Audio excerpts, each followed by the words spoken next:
So good evening, guys. It's 9:30 here in the UK, and we are doing an impromptu session of post-event game commentary. And because we've finished the Nationals games off in this year, because only 3 were done, we're moving back in time, back to when I think the only time the ABSP Masters has been annotated.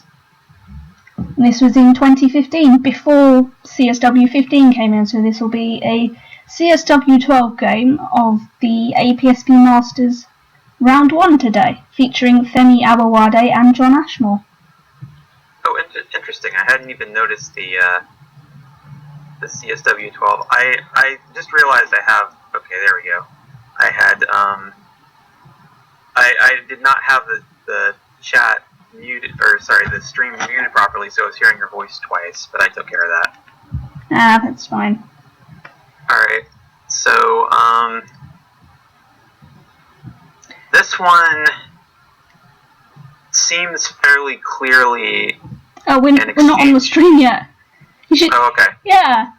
So I guess we'll get started then before Quinn goes off on one before I've switched the screen. Of course, to introduce the ABSP Masters to you guys, if you haven't heard about it, it's an invitation-only event where the top 16 rated players who are ABSP members, I think, I can't remember, they basically get invited to this event, which is held somewhere in the UK. Now it's being held at Yarnfield, where we used to have the BMSC. Yeah, okay. And it's a round robin, I think, and whoever wins is like a champion master or whatever. It's not, nobody gets that name, but you know. Yeah, it's, UK people are more into titles and things than we are in the US. We have major tournaments, but they're not really, like, except for nationals, they're much less official, and we don't really do titles and things like that, so I don't have to complain about, you know, Grandmaster being sexist or whatever, because we don't have them. So I can see the rack up here for Femi's first turn, and as I was saying, I think it's fairly clear that exchange LNUU is the right thing to do here. There are plays that get rid of both U's, Ulu being the most obvious, but that keeps double ends. And it doesn't seem to be worth it to play Ulu and keep the double ends. 6 points, and no matter where you put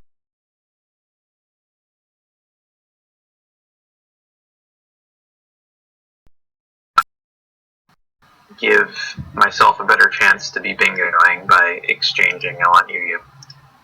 No, this thing is set to the wrong dictionary. That's not a good thing. I've literally just realised that. Oh. I mean, it probably won't come up, but yeah. I mean, the one play that does come up, which we could suggest for CSW 15 particularly, is Lun. It's a possibility. It does keep both U's, but it does split up those horrible looking tiles.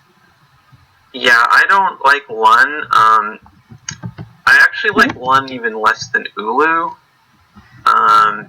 because, you know, at least with Ulu you're keeping, you know, 1 vowel 3 consonant isn't great, but it's better than keeping a vowel with a U, because the U doesn't really go great with other vowels. You have to keep something with it, you know. And sometimes it can go okay with an O, I guess, but it doesn't go great with a U. ENUS is just not. It doesn't seem. Quackle might disagree that ENUS is actually worse than ENNS, but I would prefer ENNS. But regardless, it's all moot because I don't want to put anything on the board this turn anyway. I just want to dump LNUU. I think that has to be correct. Unless you're Quackle, in this case it suggests that Femi actually played was best. Okay, well, if you run it again, it might change its mind now that it's heard me. Well, that's true, because it did last time, didn't it? It sure did, yeah.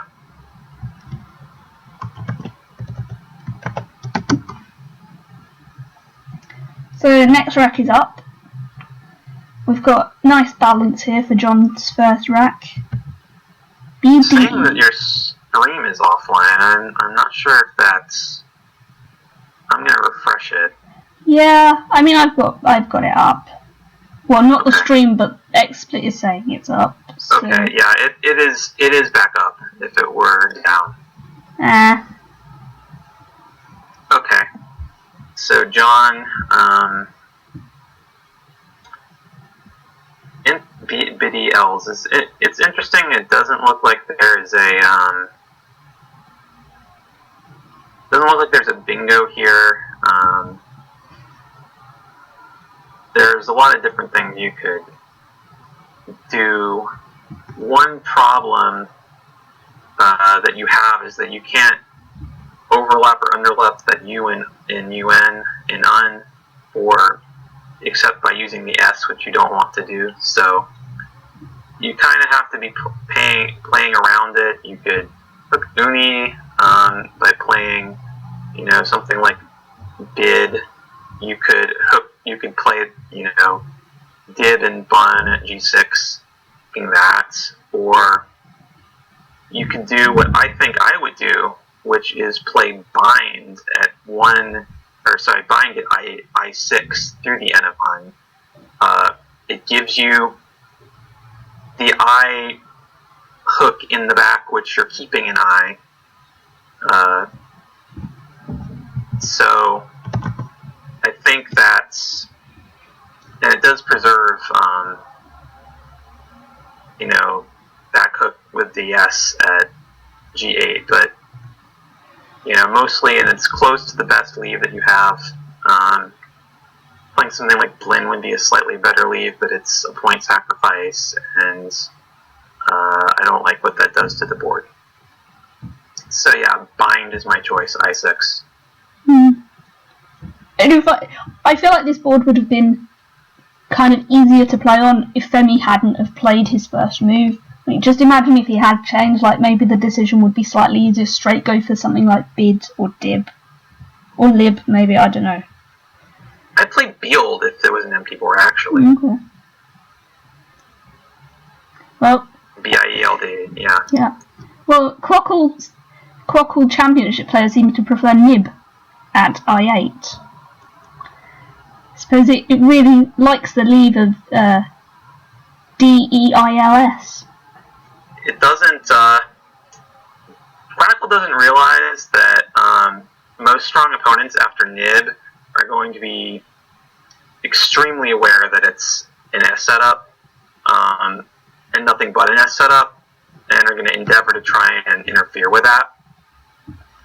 Bind is a lot more ambiguous. It's not entirely clear or transparent what you're trying to do after that.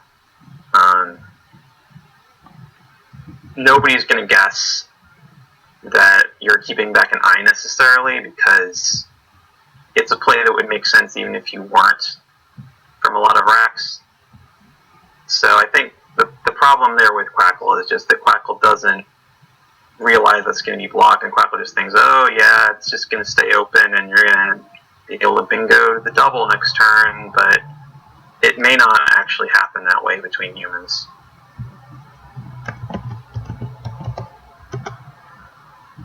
So with that, we are now on to the next rack, which is Femi's ELMNSQU. Quite a beauty, isn't it? Especially on this board. Yep. It's rare that you see two players at a top tournament like this opening with two-letter words. Yeah. So, yeah, it doesn't look like there's a ton of great options here. First thing I see that looks okay is G8, SUQ, Suk, making Sunni. Of course, Sunni being a CSW 15 word, which would never have been played in this game. It is 15. It's not showing a plus on my Ziziva. Okay, maybe it's not. Maybe I just can't remember which dictionary things got added to. Maybe that's just me. Maybe I can't remember. And that's my issue. And I do have a list of CSW 15 words in front of me, and it's not on it, so... Okay. It was probably new to 12 then. Which could still mean these players might not know it, but... Yeah. I accidentally clicked through and saw the Quackle Best play, which I was probably not going to see. It's Quackle's speedy player best. So. It's probably still best. I mean, it looks fairly clearly better than anything I was considering, which is mostly just ways to dump, the queue. The score, yeah. Yeah, and of those, I like Suk making Sunni better than the other placements, which would be one making Unis, which just gives a really lucrative S-hook back that you're not keeping, or the one making buys, which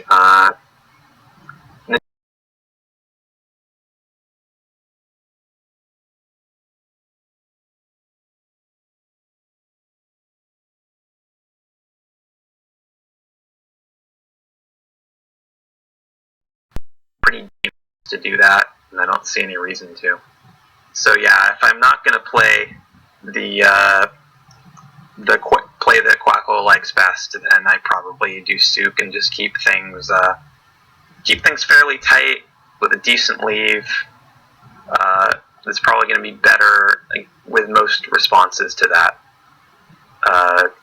It makes a lot interfering with the uni hook and preventing a T from coming down at 8k also does good things to this board defensively. So, Quackle Championship player still prefers Beask.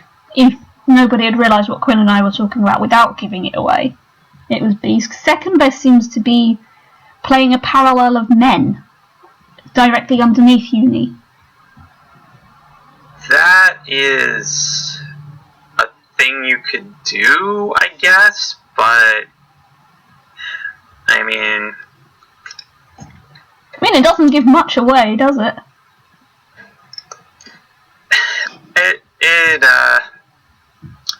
It does make a slightly more lucrative S hook at 10H, making ums, which I'm assuming part of why Quackle likes Men is it thinks that you're going to draw the eye and play ums and keys, which actually might happen.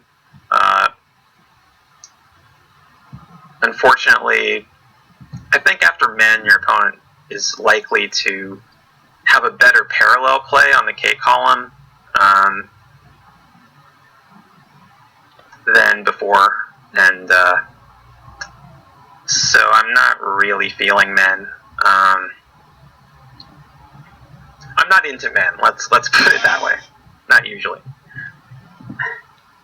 Yeah, I've had enough of my fair share of Men recently, but then, yeah. Most of my opponents now, if I do play Scrabble again, are Men. And they're probably more annoyed at playing me than I am at them, because my style of play pretty much makes them swear. So the longer I have my sabbatical, I think the better they'll enjoy it.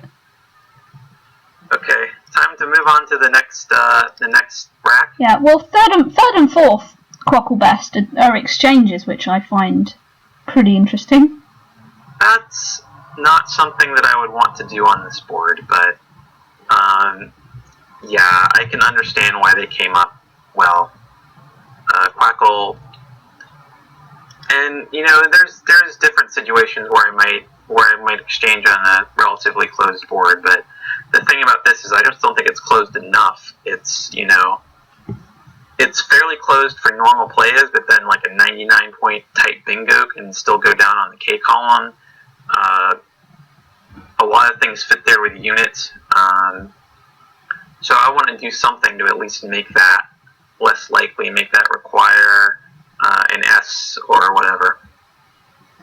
Hey, the next rack is now up. We've got for those that haven't seen the bonuses already, we've got bonuses. Yep, and I think I know which one's the best one. I suppose anything making unique. Or uniques.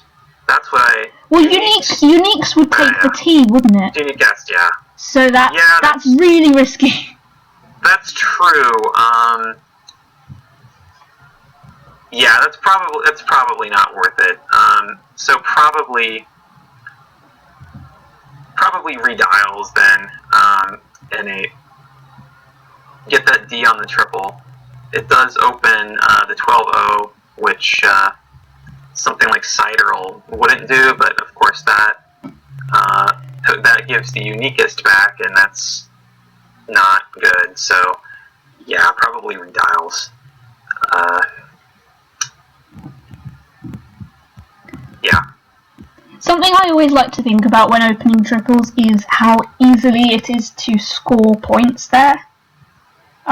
Maybe it's just me. Like, maybe I just overthink my defensive plays a lot because I don't like my opponents to score that many points. Because it means I need to score less to win. So that's basically why I keep the board more closed. But, you're absolutely correct. I do think that after redials, it is a fairly easy place to score points. Yeah, because obviously you'll need vowels in the second and third position. So OO, OI, AI.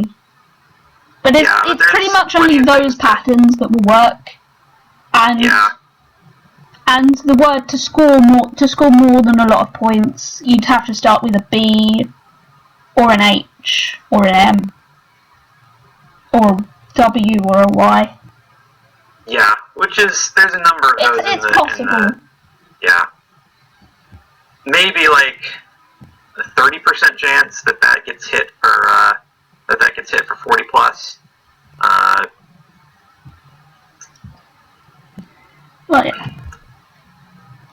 And apparently Quackle, I flipped ahead a little bit. Apparently Quackle likes playing Sideral, but I don't know. Quackle Championship player puts Sideral down in second. Redials is ahead by a 1 point valuation, but it wins 1.5% more of the time. Okay. Are the Quackle best things, are those just speedy player? Speedy player, okay. yeah. Yeah, that's a little silly. Well, because I was uploading these games at the time, at the event, so I couldn't really hang around. In between crying, I was uploading them, yeah. That's nothing wrong with that. Now that I know what it is, now I can understand why the results are the way they are. So, somehow John doesn't actually see the Unico hook here, or maybe he's just unsure of it, that he decides to go with a much safer bonus. Safer being scoring a lot less points. Like, this is a 16-point swing here with realised.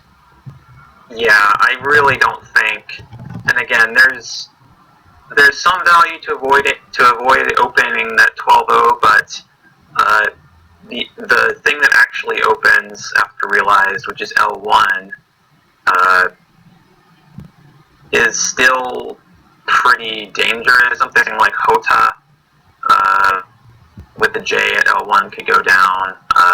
Zeta, those type of 50-point plays, and because of the position of realized, there is not even a good chance that the 50-point plays there are going to give 40 plus back, like is often the case when you're playing, a 4-letter word in that kind of spot, that often you can snap it back all the way to the triple and get 40 points back, but that's not the case here. So really, really a big spot that realized opens for no reason. Yeah, of course we're mentioning the whole typical Scrabble thing where you make an opening and your opponent just ends up having the right letters for it.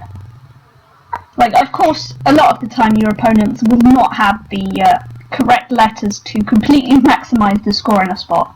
But even without having the Z or the J, L1 is still such a juicy hot spot. Like, It's so easy to score points there when you've got high value tiles. Yeah, it's only like for high value tiles, it's only somewhat worse than O12 would be, and for the J and the Z specifically, it's better. It's all of a sudden a really lucrative spot for those tiles when otherwise that wouldn't really exist. You know, after Sidereal, there'd be a spot at 13M, but that's not even the most important thing about, you know, Sidereal defensively, what it gives up. So, and redials doesn't do that. So, after redials, you're not getting a ton for the J or Z. So should we move on to this next rack? Yep. Whatever it is. Everyone's seen it on their screen for a while, so they may have made up their mind about which play they like already. Are there other people watching besides us? I had no idea. I've currently got no viewers up on my thing, so I don't know whether we're live or not. It's kind of awkward. Yeah, I mean, it's showing up as no... I'm not seeing any viewer indicator on mine either, but I'm clearly seeing the stream as live, so... So long as you're seeing the stream, that's fine. I'll upload the thing to YouTube later, so we're cool. Yeah. We're cool. I'm a little surprised. Maybe it's just count me as a viewer. No, it will count you as a viewer. It'll count me as a viewer. Shall we just get on with this rack then? Because I know you have to go in an hour, and we're only like 4 moves into the game. Well, the first moves are the most important. Yeah. But yeah, we can go ahead and move on. Oh, we haven't even talked about this move yet. Femi's move from this rack. Oh, this move, yeah, that's what we meant to move on, yeah. No, that is... Yeah. No, I'm not sure how much there really is to say, because I'm not seeing very much that's good. I'm just seeing a bunch of plays that kind of look all the same and not that great. You just want to get rid of one of the S's, 2 of FLM, maybe, you know,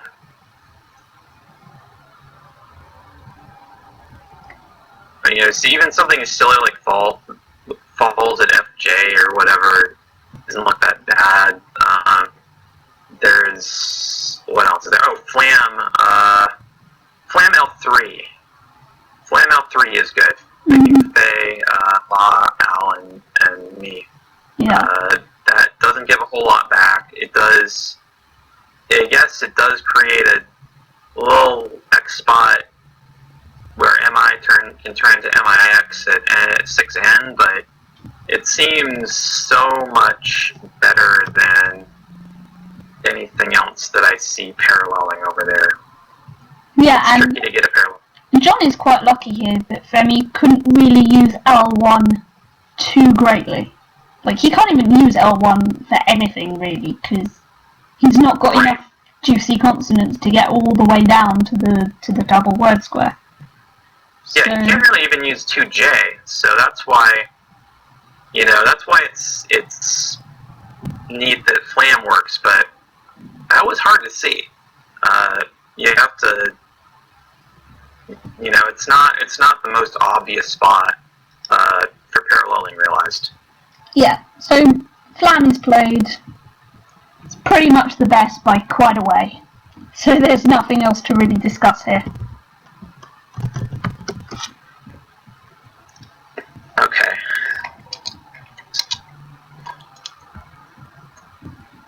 So this is not a great rack at all. This is what you typically get after a bonus, though. Especially, it feels like the tile gods are hating on you when you play the wrong bonus. Then they've just given you a load of crap. And then you're just sat there like, what have I done to deserve these, without realising, like, maybe you've missed something better. Yeah, I mean, I don't really think it works that way, but that definitely, it definitely happens. But I think I pretty much get, crappy racks a lot after any kind of bonus, which makes sense because it's just random. Because you haven't been clearing, you've been managing your rack the whole time and trying to get unless you're drawing entirely 7 fresh tiles from a new bag, then all the other turns your rack is more likely to be above just a random set of 7 letters because you've been managing it. So that's why a lot of racks are bad after a bonus. About as many as opening racks are bad.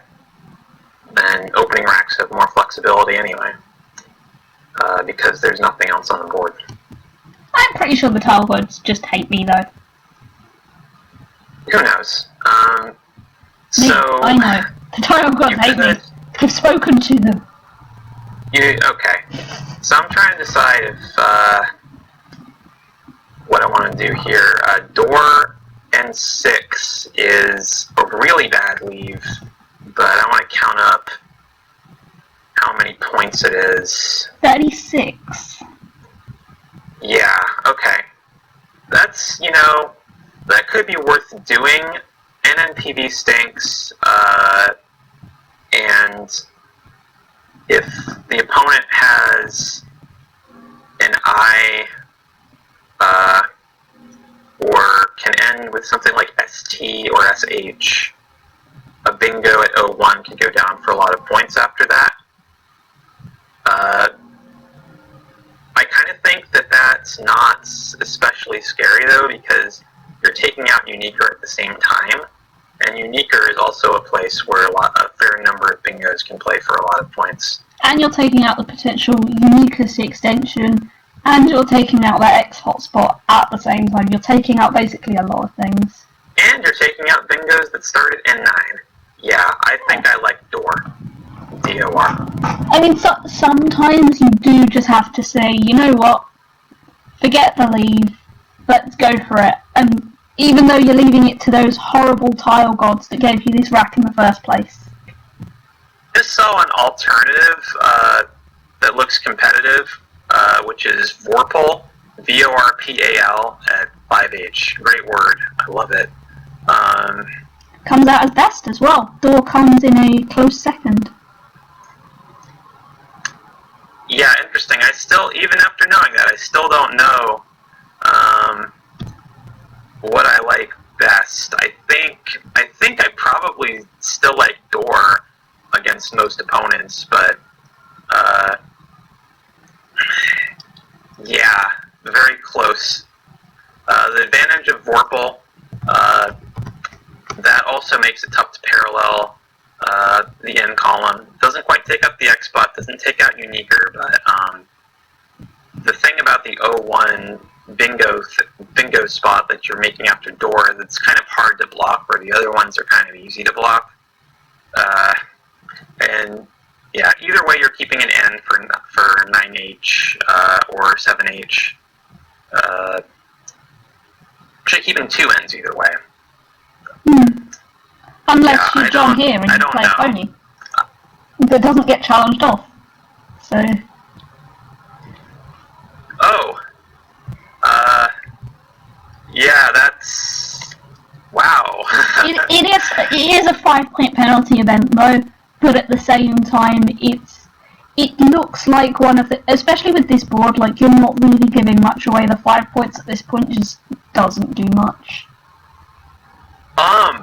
Though, Femi has an X. Okay, that's we don't know that yet because we haven't skipped ahead on mine. But Femi would know what he has at this point, so he should know. Okay. He should know that giving away the 5 points here doesn't really mean anything because of what he's going to score the next turn, what he's guaranteed to score next turn. I don't know if I agree with that. It is true that this doesn't take up the X spot because you still have, Femi has the E, so Femi can still play making mix. But I don't know if I agree that it doesn't matter because even though Rond is not a word, it still has hooks. It still takes the E and O in the back of it, and especially that E. See, I didn't know that, so I'm just trying to be a good host. Yeah, I don't know that that's, if I'm about to like make the game close and my opponent is playing a kind of something that kind of looks like it's trying to move for a bingo, trying to set up 12 column, and even if my opponent, realizes that Rond isn't a word next turn and doesn't try and hook an S onto it, then that E can still go there. I guess you could also think about keeping it on, hoping your opponent, tries to hook an S to it, and then you can challenge it off then, and it'll be worth more to challenge it off then. But that just seems like a very high-risk maneuver because those other hooks exist. I also feel like I meant the 5 points didn't matter, rather than the actual word itself didn't matter. Oh, okay. Because the amount of games that get decided by 5 points is like next to nothing. Though I have won a game because of 5 point penalty. Because my opponent decided to challenge 2 of my words instead of challenging none of them where he would have won. So. Yeah. Benji's in here. Hi, Benji.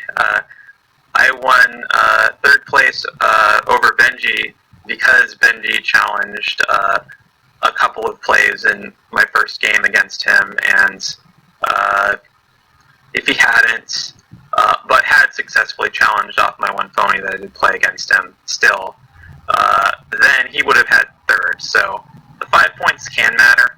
I did accidentally make a Benji pun at the end of that previous rant by noting that if you are going to leave Rond on, playing Exist at 011 might be better than playing whatever you'd play it in for, probably Sex, actually. So, hands up everyone who actually found the bonus.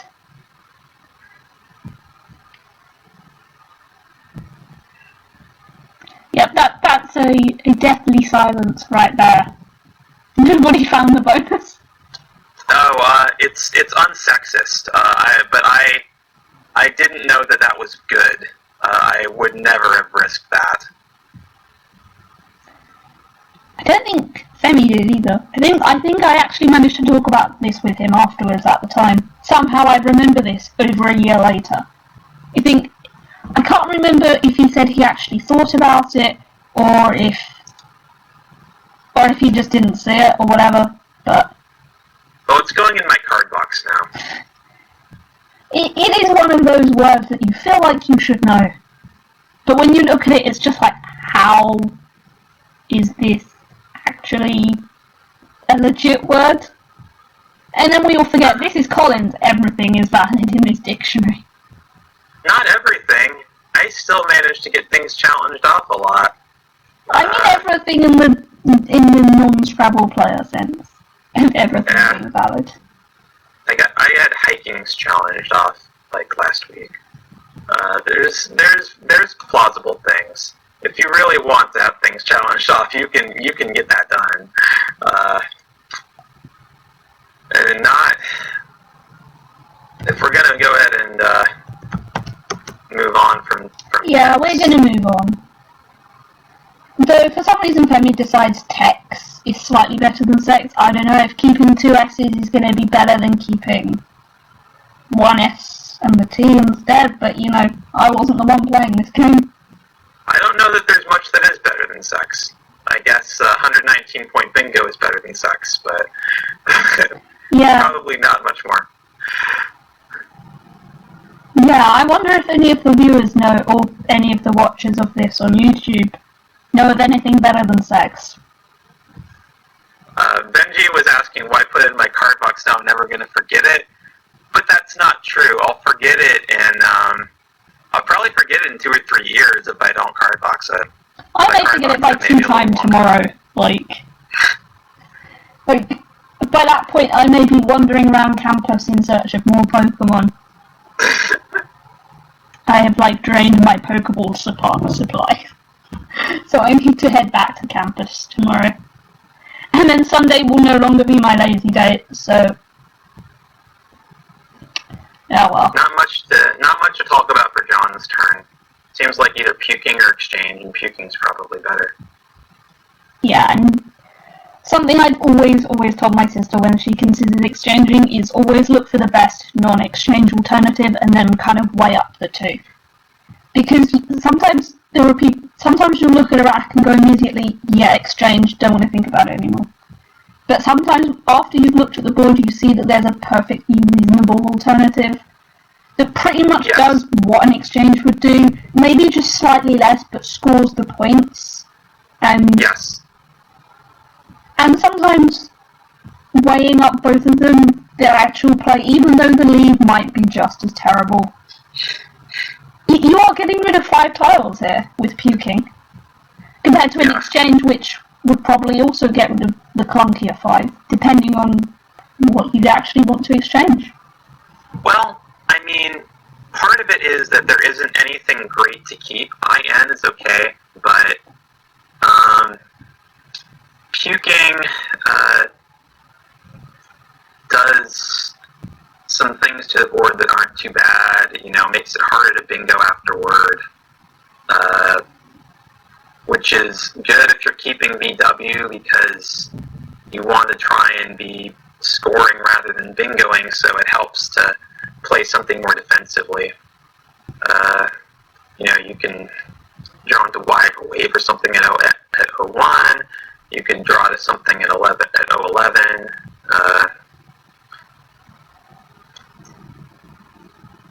But yeah, basically it's mostly just the points. You mostly just want the points. I do think that at an expert level, a lot of games are decided by people exchanging when they really shouldn't, or not exchanging when they really should. I'm probably guilty of that one so many times. So for those of you that are watching my stream, you can see what Crockel Championship player has come up with, and it likes pinwhale, or however you're going to pronounce said word, at 5H. Yeah. Pinwheel seems right, yeah. The pronunciation seems right. The actual play does not seem right to me. I don't... that leaves G... GKB. A very clunky lead. Yeah. That's a horrible lead. It makes VW look amazing. Doesn't do anything you want to the board. I don't agree with pinwheel. Yeah, its next 7 options are exchanging any combination of KPVWG, it seems. Yeah. So. Puking isn't that far behind. No, I mean it's less than 4% behind. So. Yeah, it's within the range that you can still argue about whether that's best or not. Especially if it does completely different things to the board than other players, which that does. Probably the only scenario where you'll find 2 people arguing about whether vomiting is actually better. We've already argued about sex. And now we're arguing about puking, and... Yeah. And people say Scrabble's boring. Well, people need to find some better games, to be honest, They want to move to the next, Yes, I have moved forward to Femi's next rack. Just need to make sure I'm actually getting the right racks here. Which is really bad. Yeah, this is the Sanny's Sienna's rack. Insanies is playable through the eye of puking. INSANIES. I don't currently see anything else. For those that don't know, Insani is the anagram of asinine. If you remember bonus combinations like that, then all is good. But asinine, of course, doesn't take the S. So it is a pretty memorable combo, yeah. Yeah. I've seen it enough times to finally remember that Insani is the anagram of asinine. Took me long enough, but I got it eventually. If there's other bingos, I don't see them. I'm just going with that for now. I'm waiting for Championship Player to do her thing. I think it's a her. It's a her. It should be a her. So she can wipe the floor with all of the men that are on these games. I don't remember where it is in the, what you have to do in the Quackle program to get it to display a status message that uses the female pronoun for Quackle, but there are... oh, it's at the bottom. It is canon. Please allow her time to think. It's a her. Right. So Insane is the only bonus, closely followed by Nines at 01. Well, not closely, it's like 10% behind. But Nines, Nannies is a double-double, and then it's kind of getting worse from there. Yeah. So the moral is, see the bonus. Yeah. Basically it. Next track looks pretty simple, too.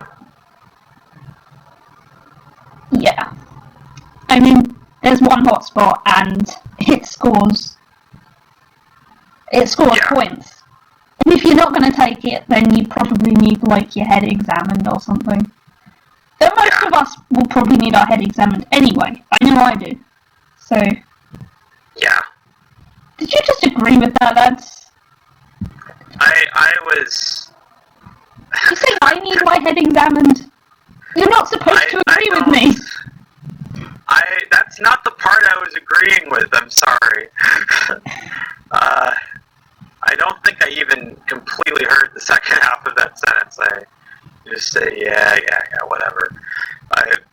I'm sorry, I won't agree with anything again. I'll just keep disagreeing with you about everything for the rest of the podcast, if that's what you prefer.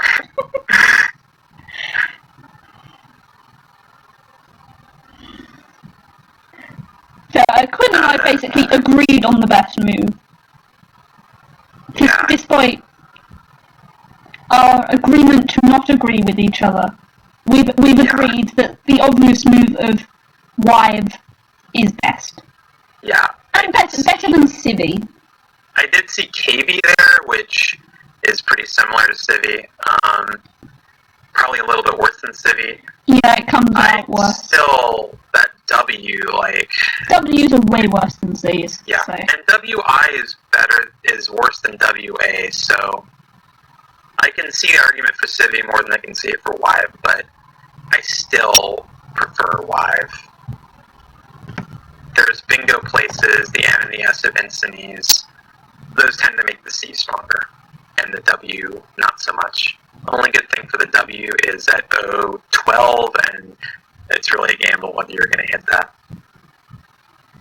Or, 012, the double letter score. Mm-hmm. Next rack, this beautiful looking, clunky piece of stuff. I can't really describe it any other way. Yeah. Is there another way to describe it? I accidentally clicked ahead again, so I know the awesome Quackle play. I'll look to see quickly whether there's anything else that's competitive with it.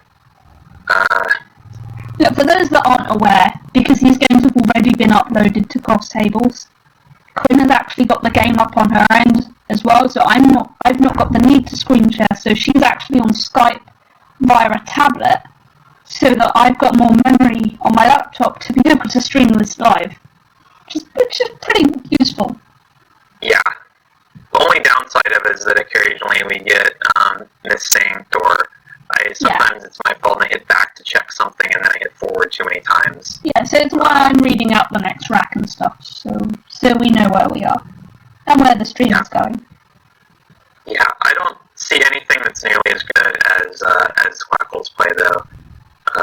Not even sure what Quackle's play is, because I've gone quite a way ahead. Well, because I've got Cross Tables up on my tablet as well, so I'm going ahead to make sure I can update the racks quicker. So I can't exactly remember what was being played.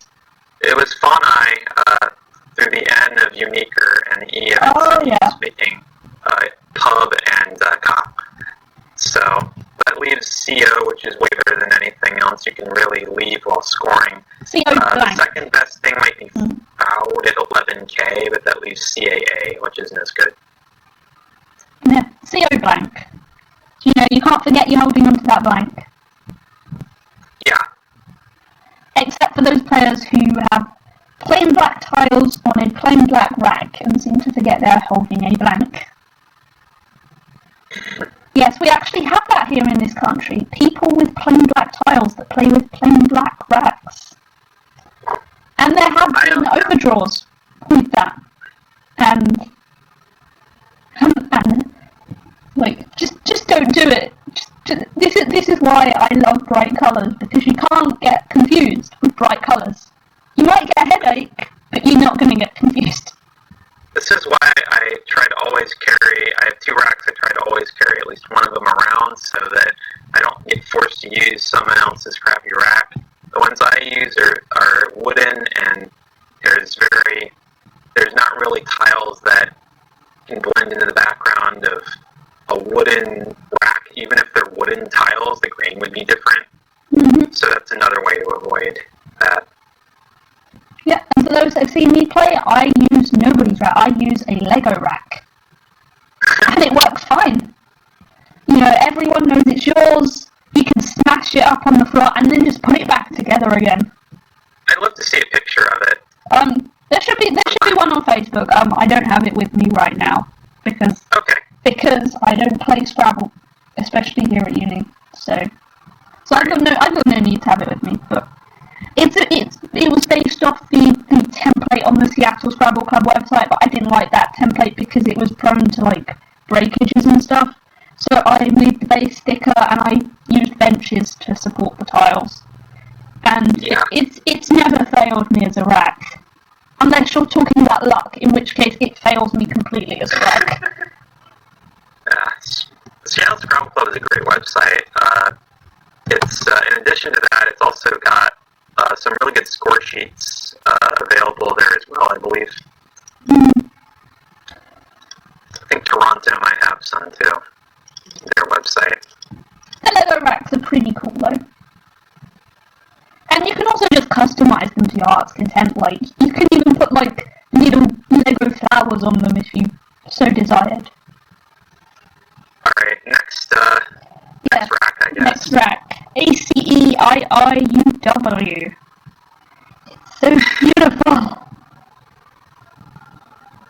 Okay, CUNY at D8 looks pretty good.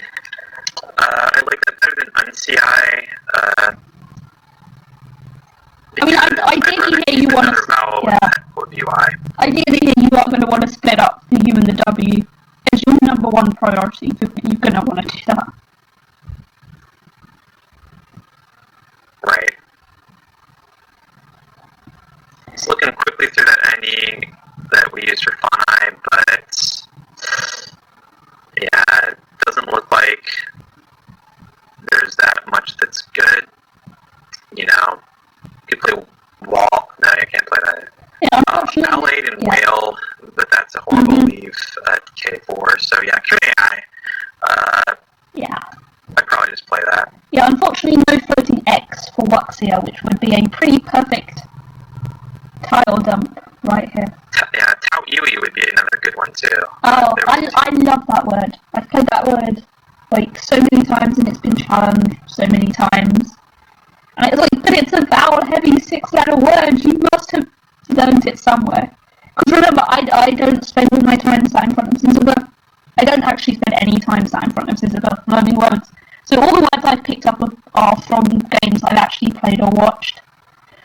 So Taui I have picked up somewhere, somehow, from a game at some point in the distant past, and it stuck with me. I just studied it today, actually. What a coincidence. This is, so yeah, John didn't play, QNAI. So let's go through what Clockwork Championship players suggest. It likes Wince, followed by QNAI, then Gorsey, through the G at QQ. Gorsey seems kind of strictly worse than QNAI.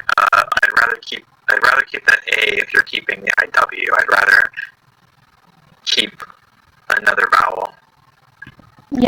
make that W a bit more flexible for your next turn. Right. So, next rack. Alright. With its majestic blankness. Yeah, I'm trying to see if there's a bingo. It's not a Mokura, that would be spelled wrong. That has a K in it. Yeah, Oracular is on this rack, but I don't see the floating R or L.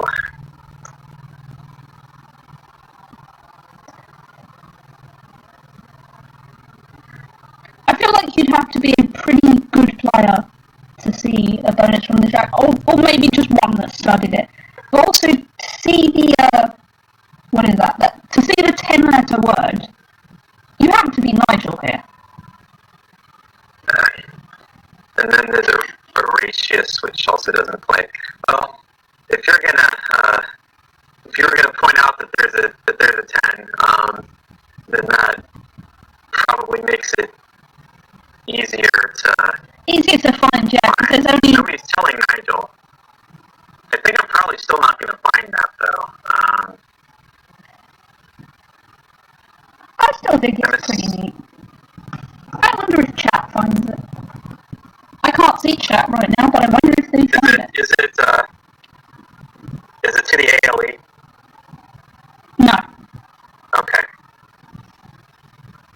It's pretty much only like a handful of places it could be, anyway. Yeah, that, or through the BINS, or through the NE, which, It can't be through the NE, because that would only make a 9-letter word, and we know it's a 10. Oh, right, yeah, no, 10, okay, yeah. And we're completely ignoring the fact that the 7-letter words here score slightly more points than the 10.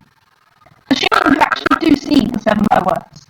Right, I'm not overlooking that, because I haven't seen the 7s yet, actually, so, I was still looking.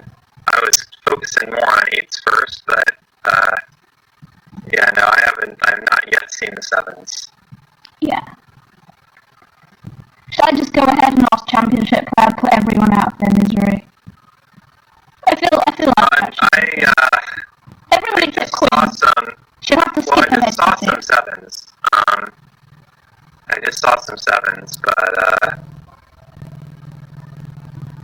I don't think that they play because they're Autocar and Akator, and I'm not seeing the spots for them. So yeah, just go ahead. I would still, in a real game, I would still be looking, but I do have a time constraint. So yeah. Well, here Femi actually plays a phony. Ouch. That's not even. Yeah. That's not even close to a real thing. Not really. I guess. It's. I suppose it's at this point where Femi's looking at the rack, assuming it makes something, and has gone for something that looks plausible, as opposed to something like aquarobics, which of course, everyone is going to see the word aquarobics. Yeah. I didn't know the 7s anyway. I don't think I did either. I think that's... I can't even say these. You can have the O and the final 2 letters transposed. Yeah. So even if you can't remember how it's spelled, if you remember the way the first 5 letters go, you're practically fine. Yeah. Curacao, I knew it was the name of the liqueur. I didn't know if it was actually capitalized or what it was. It's also a place name.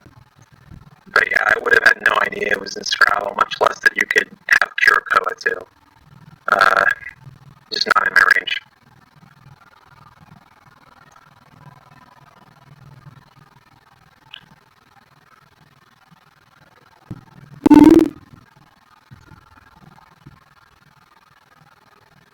And the next Yeah, next rack. Femi's got a blink too, I guess. Also not It's John's turn, super. I think. Oh yeah, sorry. Yeah, they both have blanks, rather. Yeah, is what I meant to say. Also not sure I'm bingoing here. Oviducal is the 8 I see, but that's not playable. Disappointingly.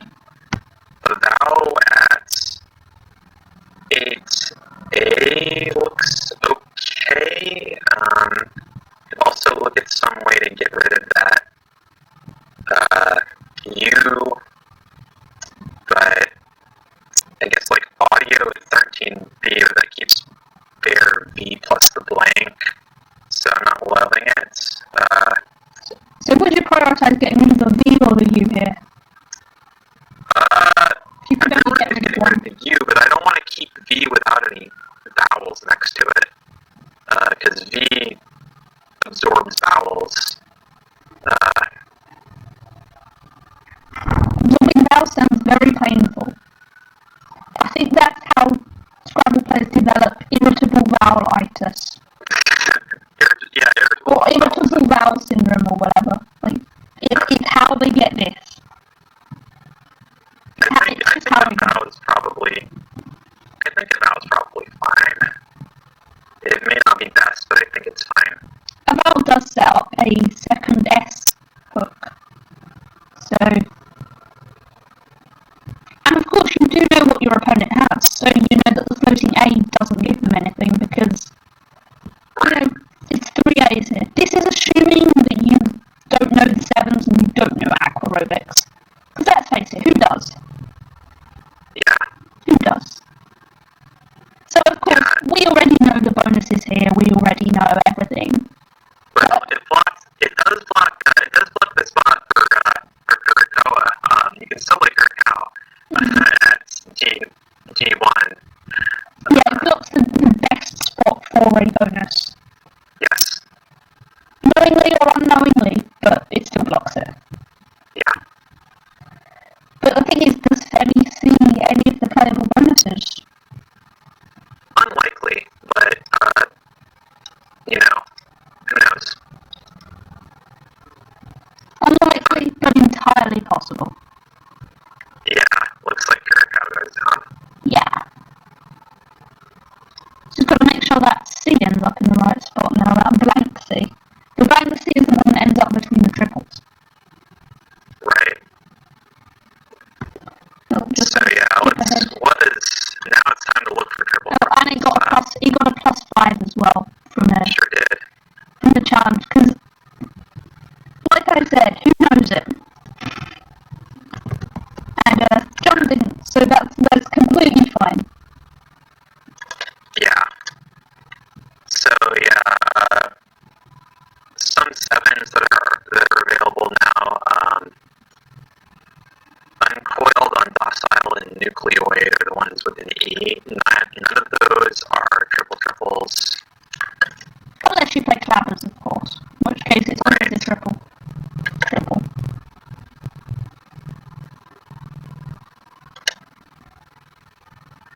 Yeah, unimodal also plays at 4A, for example, but it's not as good.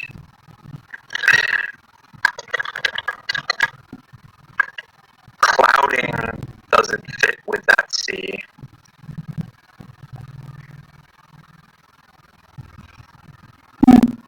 I'm probably just playing, I'm probably not, if it is triple, I'm probably not finding it. So I'm probably just looking for, do I want to play nucleoid, uncoiled, or undocile? And I think I want to play uncoiled because it does the best at avoiding opening parallel hotspots. So that would be 1E uncoiled. Well, I mean, if you skip ahead, you'll see what Speedy Player suggested, but I don't think anybody's going to argue with playing a bonus along the triple line. You want to eliminate the triple line, and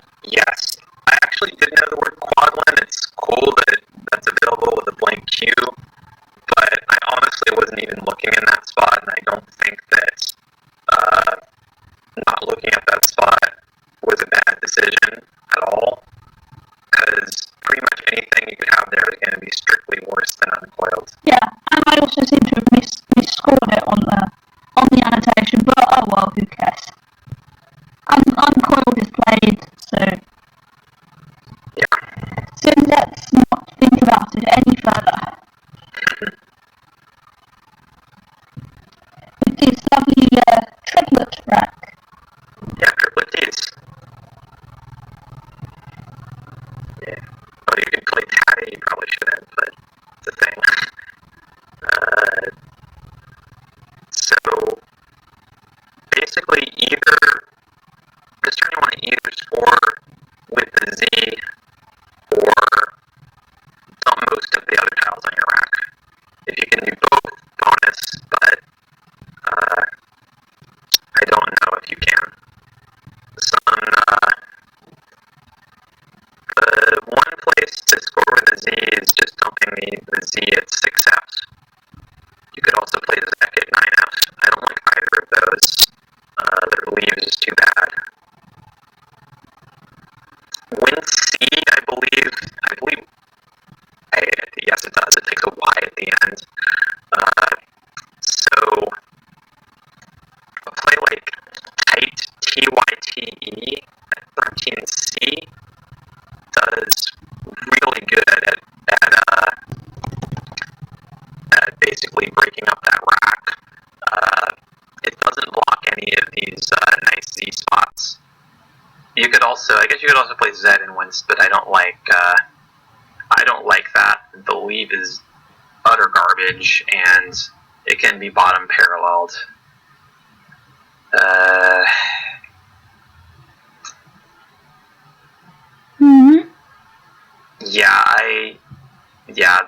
The lead is slightly awkward with DTZ. Slightly. But how much does tight score though? How much does it score? 28. Okay, that's what I had just got. Yeah. That's really not that much less than the Z plays do. I think I want to go ahead and select that as my play. Because the thing is, if you can't really maximize these power tiles, there's nothing particularly wrong with keeping them. It's a detriment to your bonus chances usually, but you'll be able to score pretty well. Yep. So Femi actually goes for Teddy here, or however you pronounce it. Teddy with 1D. TD, I think. TD. Compares tedious. Yeah, I like tedious. Well, yeah. How? Why? Oh, stupid words. Let's just move on so I don't have to bother pronouncing these things anymore. Yeah, just play Joe at F6, I believe. Just do that. Yeah. There really is, like, next to nothing to think about with this rack. It's really just, you've seen the tile you want to play, you've seen the space you want to play it, what fits there.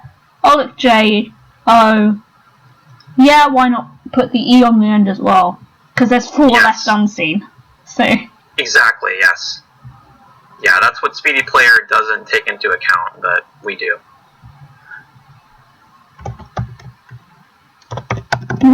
Next rack. While I'm throwing tissues on the floor. And because of the lack of space, I'm picking it up with my feet. Yeah. Using feet as hands. Score 1 for me. Anyway, BHYPTTZ. 14 in the bag? Yeah, 14 in the bag. That probably wasn't the pickup Femi was looking for, and he probably at that time was hoping that Z hotspot would stay open and that John wouldn't have the J. And none of it happened. Probably. None of it happened. Yeah. So there's still no real hotspots for the Z here, and yeah, there's the one that existed just got blocked. You were hoping to draw. You wanted to draw that O yourself, but the odds were against it. And the thing is, really, any Z play here is only going to get rid of maybe two tiles, really. Yeah. Unless you're like lucky, then you're only going to get rid of 2 tiles. You're almost forced to keep the Z again here. Yeah. So it's looking for some on the place that gets the points with your other 6 tiles. Right. Yeah. Maybe pitch at 11A. Because you don't want to suggest the equivalent with a B. Yeah. I could, but yeah, they're pretty close. Yeah. So at this point, would you prefer P's or B's?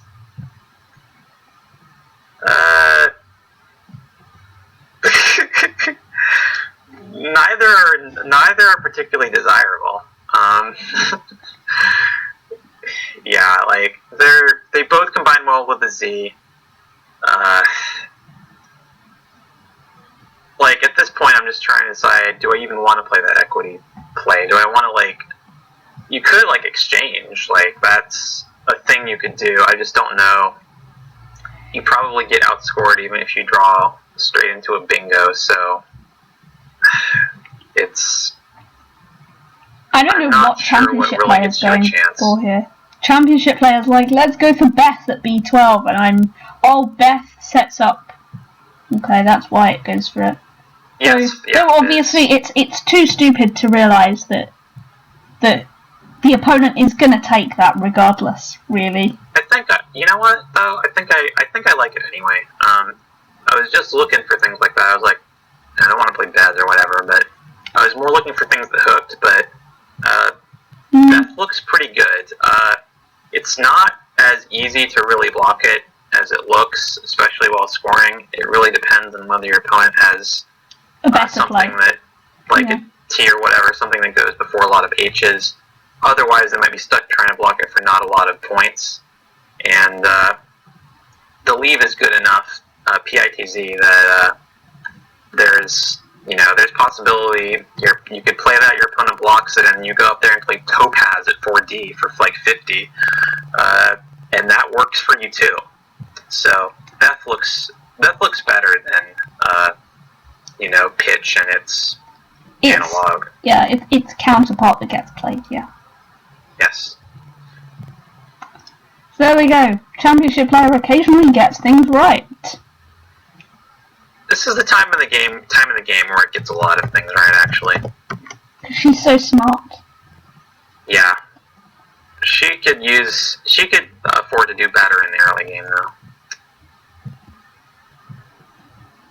So, John's next rack, which I haven't put in alphabetically, but I'm going to want to try and stop 8s here. There's still a possibility, because Oaf takes an S, there's still a possibility for bingos at 13H, but the R and A of Curacao are still the most dangerous bingo spots. As I mentioned, Topaz being a thing, so there's also, a little bit of Z-Fear. Not sure what else goes there. There might be other things that go at 4H. But just basically, and it's hard to effectively block Oaf too. You could do something like Groma 12H, but that's probably going to get under paralleled. Then you have to worry about blocking it again. And the floaters at the top of the board are still open. Exactly, yeah. I think you want to just knock out those floaters and worry about blocking the other spot later, when you have more of an idea what's in the pool and what you need to do to block it properly. And also, if you're scoring here, if you're scoring the typical 25 points a turn, you're going 50 points ahead as well, so bonus is only going to put your opponent maybe 20 ahead, and they won't really have too much of a desirable rack if they're just drawing 7 clean. But you never know when you're drawing clean racks. Keeping HI from this while you're blocking could be a good idea too, because if you do get that S yourself, you can play Oafish at O10. You probably wouldn't want to do that unless you were pretty sure your opponent wasn't going to bingo off that S that you're making an O-fish, but it could be a good thing to have in your back pocket. Mm-hmm. So, what blocks? Broma at 4D is one thing that can block. Armor at 3C also does that. Mm-hmm. I think is that H is pretty flexible. Yeah, I'm really seriously considering something like armor, but I just don't know. I don't know if it scores enough. I think H is useless enough because of that 14 OS that you probably actually going to want to just score more points. Just something like armor at 4D, because you're only up by 25. That A11 spot that you don't really want to use is still available for your opponent. The Z is still out. Your opponent couldn't really play Tiz last turn, only just because of crappy leave. That might not be the case this time. Pool is pretty good. You want to see if you want to make sure that you're still scoring, so you just don't get like completely outrun. Gari at 3C is another nice option to do that. That has a little bit of a better leave MO as opposed to what armor was G I. Should I go ahead and share with you what Quackle Championship player likes best here? Yeah, I think I like Gari 3C. I think that's what I like. Well, Championship player doesn't. It likes Ogam at 4D. OGHAM. Okay. Then, so that's got a 73% win, and then Omra has 71% win. So they're the two best chances of winning. The only two over 70. Did it actually generate Gari? It might not have generated it. No. Because it seems like a very similar play to those two. Like, it's the same idea.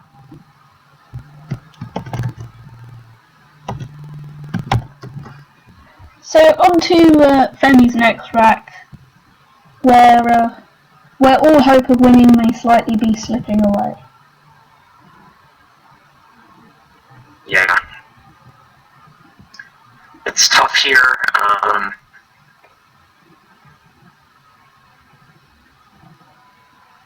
There's like five in the bag. No, 6 in the bag, I think. Yeah, 6 in the bag. And you just don't really have the time to do, like, everything that you really want to here. The most obvious scoring plays that I see, which are Batty and Betty, probably Betty with the pool at A11. Keep the Z, so you're not going to be bingoing. And if you just play that and then play the Z, you're still going to lose.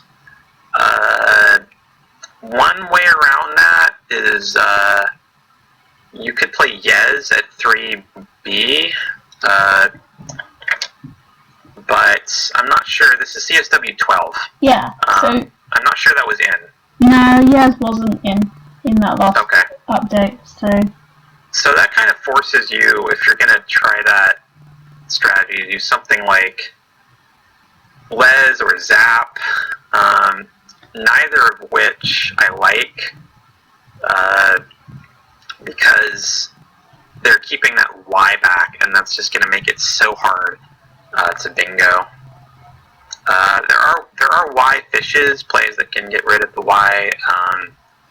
You can just plunk it at 9I, but then you're keeping the Z, and again you're just going to run out of time. What about F2 for the Y? That again, you don't want to just plunk it. You can put the P there as well. Yup. Yeah. Glazy at 12H is interesting. That believes pretty good. It blocks any 7 comeback, so... But, yes, it does. It does block Dingoes with Oath, and so that makes the only lane really to worry about being the A and the Pow. So you don't want to do that, even if you're relatively unlikely to pull that S. Your opponent doesn't know that, so you want to have your opponent be worrying about multiple spots for as long as possible. Mm-hmm. So yeah,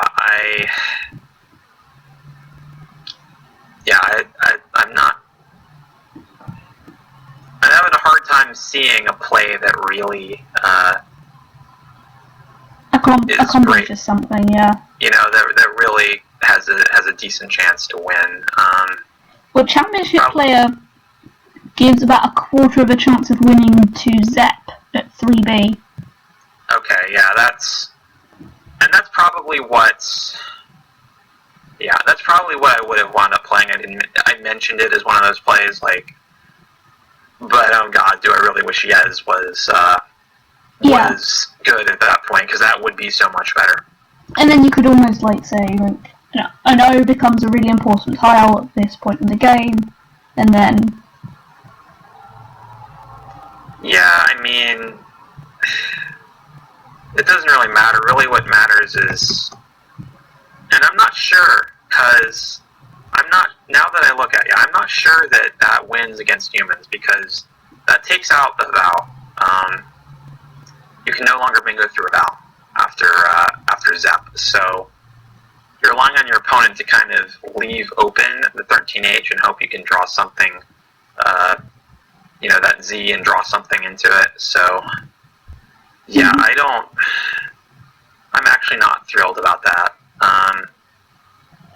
You probably wanna play something away from that, whether it be like Res at 3H or whatever. Like, Lazy at J1. These things don't score very much, but you can't just block your own spot there with Zep, because I don't think that you're scoring enough like off it to win the game somehow. Mm-hmm. So with that, Yup is played. Let's move on to John's nice rack. Yeah, not a bad idea. Now you're relying on bingoing with the Z, kind of, and I don't know about that, but... And... oh my god. So I think this game is probably... Well, wait a second. Is it over? Rotative scores what? 76. 76, okay.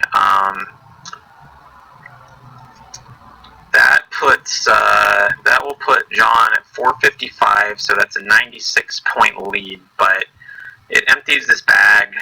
I think we said 4 in the bag. There's a Z in that bag. And I guess something like Glazers? Yeah, well... Could win. I'm not sure whether bingoing with that Z or not bingoing with that Z and John drawing the Z would be worse. I don't know that you have a choice though. Like, you're not sitting there with a lot of other resources. You could play off the TO and play like Tot, I guess, at 13A. But that gives your opponent opportunities to just bingo, and then maybe you don't draw a bingo after that. But then I suppose even if you don't play rotative here, then you know that you're not going to end up blocking Glazers even if it does happen. Yeah, I mean, you can't block it. Glazers does win. Yeah, you can but play. You're not really going to block it, are you? Just thinking about it, you're not really just going to go all out and try and block it. I would do something like that. I mean, if I figured it out that it was my best chance, I am actually looking at blocks for lasers. You know, you can play God or Sod or whatever. If there was something that scored a little more, I guess you could play 2 at 11J. That blocks lasers. But then if you think about it as well, you're sacrificing like a considerable amount of points, like. Yeah, because I've got the 3 top players here that championship players got. It goes for rotative with a 79% win, and then either Catty or iCat at 9G or 9H for 30 and 23, and then everything else is just below 60% win chance. So those are not plays I would make. If I were to not play rotative, I think I would not even worry about blocking lasers, and I would just play taut at A15 and hope I draw something from that T like Toastier. Because if your opponent gets a bonus, they're going to get a bonus, you know. Especially since I'm not playing a perfect opponent, and some of these bonuses in the pool could just be missed. And, you know, even if you play rotative and, you know, I mean, it's taking a risk, but I think it's a risk that you have to take. The other plays just don't bingo enough, and you have to bingo at some point. And even if you do try to block lasers with something like GOT, you're just assuming that they've not got one of the other bonuses in the pool. So... yeah. So you're almost like putting it down to even more luck, and... Yeah, I would probably play Sod instead of God because that blocks more things. Yeah. But yeah, rotative. Definitely rotative. Yeah. Next rack. Femi just basically didn't have anything. John didn't play rotative. Oh no, he didn't, that's true. See, I'm no good at hitting these buttons. It's because, yeah, he didn't play. It's just because, like, I left it there and then, yeah. Did you hear from John why he didn't play rotative? Did he keep thinking about I don't this remember. stuff or just missed it? I don't remember. This was over a year ago as well, so we'd probably have to ask John why he didn't play rotative. But it could just be, it's either like he didn't see it, or he was just so worried about an out bonus from Femi winning that he just didn't do it. But... yeah, like, it made me stop and think about whether to play something instead of rotative, but I decided to play rotative. Like, I just don't think that, I guess Kati is, you know, there's a reason why it seems better than trying to bingo again, because you can, like, if your opponent isn't bingoing back, then you can outscore and win. But if your opponent isn't bingoing back, then you should just play rotative. Like, not emptying the bag doesn't save you somehow. So we've got 4 minutes to finish off this game before you have to leave, so let's get on with working out where to put this Z. Yeah, I mean, 7C if you're gonna bother, but like it's really just like that. Well, you almost have to hope here. You almost have to hope here that the S is in the bag, and yeah. And yeah, I don't even know, like 37.50% chance of winning. So there's clearly more than just the S in the bag, I think, that wins. Yeah, the problem again is if you do just dump that Z, you can draw into like relates 13I, but that doesn't bingo elsewhere at all. So that's not, you know, actually gonna work. though, and yeah, maybe yeah. I was just trying to see if there was any. You can't draw Lazarette. You can't draw. You could draw Zelator with that. Yeah, like play DE and try and draw Zelator, but even if you do that, then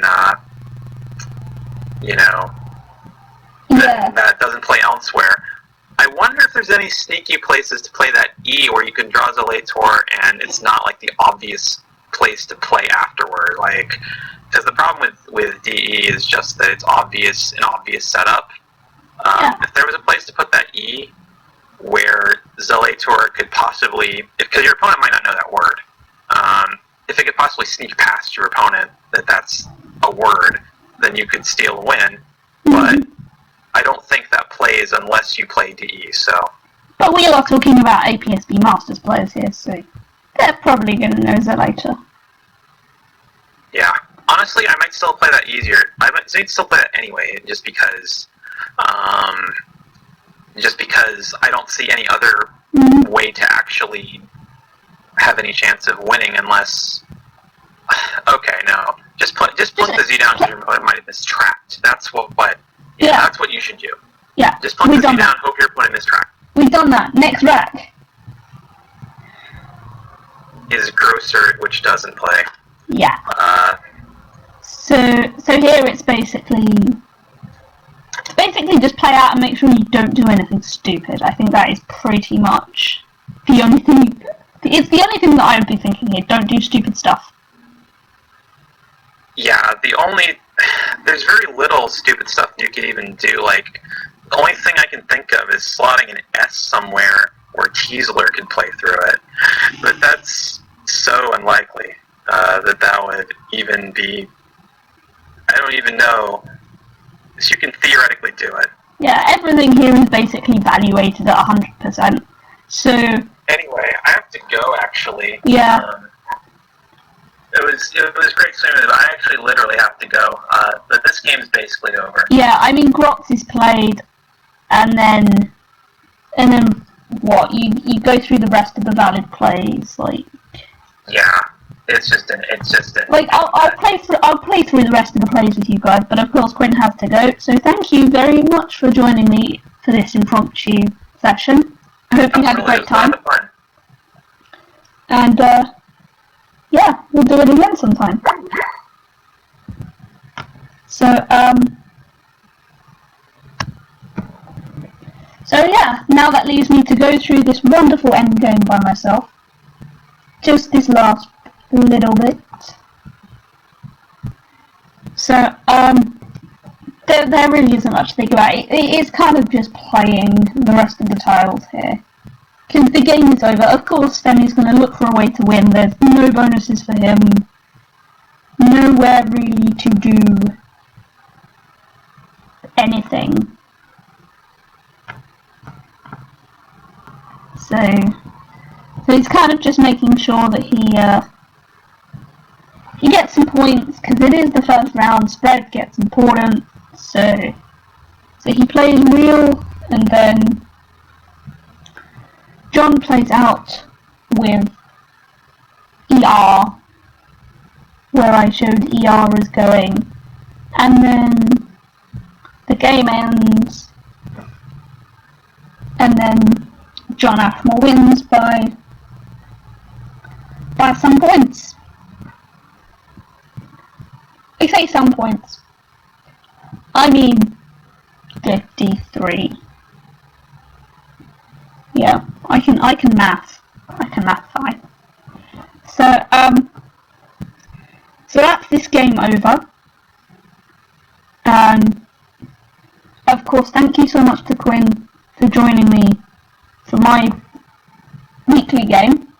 I hope if you guys enjoyed the broadcast, you either leave a like on the video, or you actually message me and say, "Hey Jess, can I be on your stream at some point?"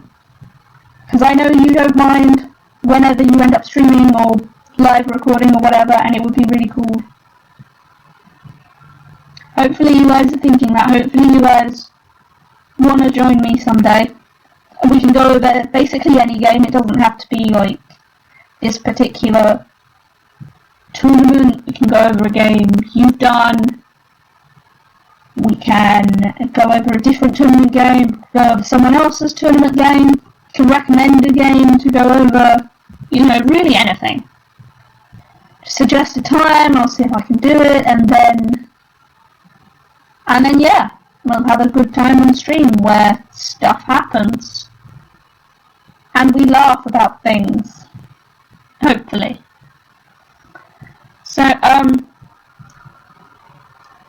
I hope you guys enjoyed this. I hope you guys will watch in future. The next game I will probably plan to stream would be the second game of the Masters, which I can't remember who it's between. But anyway, I hope you guys enjoyed it, and I will see you guys next time. Good night.